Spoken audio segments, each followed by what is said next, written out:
ചേർത്തലയിൽ building and road workers ഫെഡറേഷന്റെ താലൂക്ക് തല രൂപീകരണവും കൺവെൻഷനും സംഘടിപ്പിച്ചു.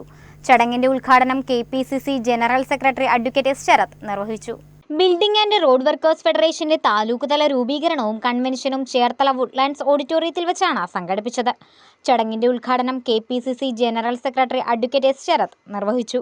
നിരവധിയായ പ്രശ്നങ്ങൾ ഇപ്പോൾ ക്ഷേമനിധിയുടെ കാര്യം പറഞ്ഞു. ഒരു അപകട മരണം സംഭവിച്ച തൊഴിലാളികൾക്ക് സാമാന്യമായി ലഭിക്കേണ്ട പല ആനുകൂല്യങ്ങളും നിഷേധിക്കപ്പെട്ടുകൊണ്ടിരിക്കുക. കഴിഞ്ഞ 10 വർഷം എടുത്ത് പരിശോധിച്ചാൽ ഇപ്പോഴാണ് ക്ഷേമനിധിയുടെ വന്നു തുടങ്ങിയത്. പാവപ്പെട്ടവന്റെ സർക്കാരെന്നും തൊഴിലാളികളുടെ സർക്കാരെന്നും പറഞ്ഞാണ് 10 വർഷം മുമ്പ് പിണറായി സർക്കാർ അധികാരത്തിലേക്ക് എന്നൊരു തൊഴിലാളി സംഘടന, ഇടതുപക്ഷ തൊഴിലാളി സംഘടനാ നേതാവിനെ മാറ്റി നിർത്തി ചോദിച്ചാൽ ഇത് പറഞ്ഞാൽ ചിലപ്പോൾ അവൻ ചീത്തയായിരിക്കും നമ്മളോട് പറയും. പരസ്യമായിട്ട് പറയാൻ പേടിയാണ്.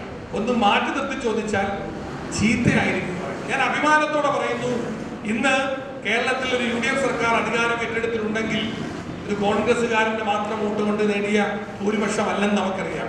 ഈ നാട്ടിലെ യഥാർത്ഥ കമ്മ്യൂണിസ്റ്റ് വിശ്വാസിയും ഇവിടെ പാടത്ത് പണിയെടുക്കുന്ന കർഷക തൊഴിലാളിയുടെയും ചുമടെടുക്കുന്ന ചുമട്ട് തൊഴിലാളിയുടെയും മത്സ്യബന്ധനം നടത്തുന്ന മത്സ്യത്തൊഴിലാളിയുടെയും കയറ് വിരിക്കുന്ന കയറ് തൊഴിലാളിയുടെയും രാഷ്ട്രീയമില്ലാത്ത ഒരു തരത്തിലും മറ്റ് സ്വാധീനങ്ങളില്ലാത്ത സാധാരണക്കാരനായ നിരവധിയായ തൊഴിലാളി സുഹൃത്തുക്കളുടെ വോട്ട് കൊണ്ടാണ് ഈ സർക്കാർ അധികാരത്തിലേറ്റതെന്ന് കിട്ടിയ ഭൂരിപക്ഷം നോക്കിയാൽ നമുക്ക് മനസ്സിലാക്കും.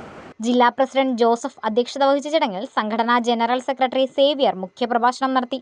ചടങ്ങിൽ വെച്ച് സംഘടനയുടെ പുതിയ താലൂക്ക് ഭാരവാഹികളെ തിരഞ്ഞെടുത്തു.